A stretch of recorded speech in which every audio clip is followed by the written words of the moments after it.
सभी साथियों, क्रांतिकारी जय भीम। साथियों, हाल ही में हमारे देश के प्राइम मिनिस्टर माननीय नरेंद्र मोदी जी ने कहा है कि डीजल पेट्रोल की खपत में कटौती कीजिए। हमें पेट्रोल डीजल का उपयोग कम करना होगा। आजकल छोटे मोटे नेता के काफिले में भी 10-12 गाड़ियों का होना आम बात है, लेकिन ये देखिए, सिर्फ 2 गाड़ियों का काफिला ये किसी छोटे मोटे व्यक्ति का नहीं बल्कि देश के प्रधानमंत्री का है। लेकिन मैं बता देना चाहता हूं माननीय नरेंद्र मोदी जी से कि डीजल पेट्रोल की खपत में कटौती करने से डीजल पेट्रोल सस्ता नहीं हो जाएगा।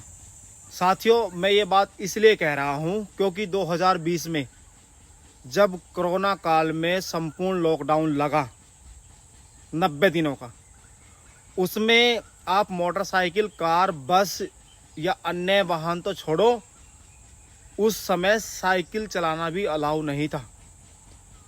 और तब भी इस देश के अंदर डीजल पेट्रोल की कीमतों में गिरावट नहीं आई थी। तो हम माननीय नरेंद्र मोदी जी जैसे जनता को लुभाने का काम कर रहे हैं, तो उस बात को कैसे एक्सेप्ट कर लें कि अगर डीजल पेट्रोल की खपत कम होती है तो डीजल पेट्रोल की कीमतों में गिरावट आएगी? नहीं। माननीय नरेंद्र मोदी जी, आपकी जो मंशा है इस देश को लुभाने की और जो नए नए जुमले जनरेट कर कर इस देश की भोली भाली जनता को गुमराह करने की, अब आपके इस एजेंडे को इस देश की सरकार समझ चुकी है, आपकी असलियत को पहचान चुकी है। बेहतर यही होगा कि आप इस देश की उन्नति के लिए सटीक और अच्छे डिसीजन लें, ना कि जनता को झूठे जुमलों में फंसाने का काम करें। माननीय नरेंद्र मोदी जी कहते हैं कि आप विदेश यात्रा ना करें और अपने आप अगले दिन विदेश यात्रा के लिए निकल पड़े। विदेश यात्रा के लिए निकल जाते हैं, तो ये कहाँ तक सही है?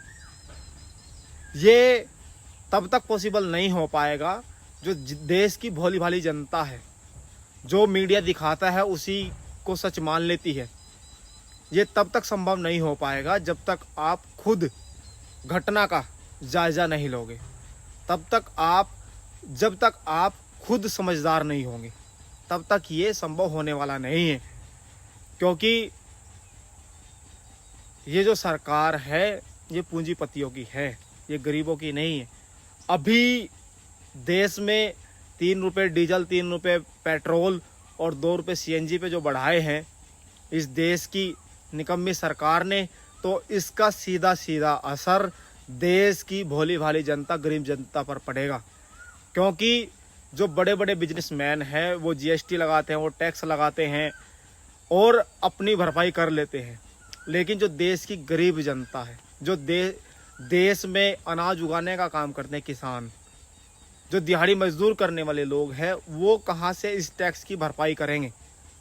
वो तो जितना कमा रहे हैं उसी में से कटौती भी करनी है, उसी में से सामान भी खरीदना है। तो ये हमें समझना पड़ेगा। और आने वाला 2027 का जो चुनाव है यूपी में, सबसे पहले आपको यूपी से इस तानाशाही सरकार और सरकार में बैठे लोगों को रुखसत करना है और माननीय एडवोकेट चंद्रशेखर आजाद जी के हाथों को मजबूत कर करके इस देश के सबसे बड़े प्रदेश की सत्ता को उनके हाथों में सौंपना है। अगर आप चाहते हो इस देश में सम्मान स्वाभिमान से जीना, तो माननीय एडवोकेट चंद्रशेखर आजाद ही को है जिताना। अगर आप इस देश में चाहते हो शिक्षा, रोजगार और स्वास्थ्य, तो वो सिर्फ और सिर्फ माननीय एडवोकेट चंद्रशेखर आजाद जी ही पॉसिबल कर पाएंगे, वरना नहीं। आप लोगों ने सभी को मौका दे करके देख लिया, सभी की पार्टियां देख ली आपने कि सारी पार्टी देख ली, अब की बार केत ली। तो अब की बार आपको माननीय एडवोकेट चंद्रशेखर आजाद जी को चुनना है, क्योंकि वही एक ऐसे नेता हैं जो हर जाति, हर धर्म, हर मजहब की लड़ाई को मुखर होके लड़ने का काम करते हैं, उनके हक और अधिकारों की लड़ाई को लड़ने का काम करते हैं।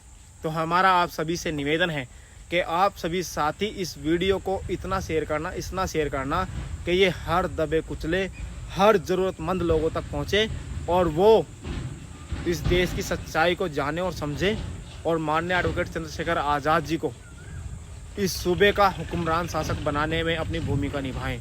क्रांतिकारी जय भीम, जय भारत, जय संविधान।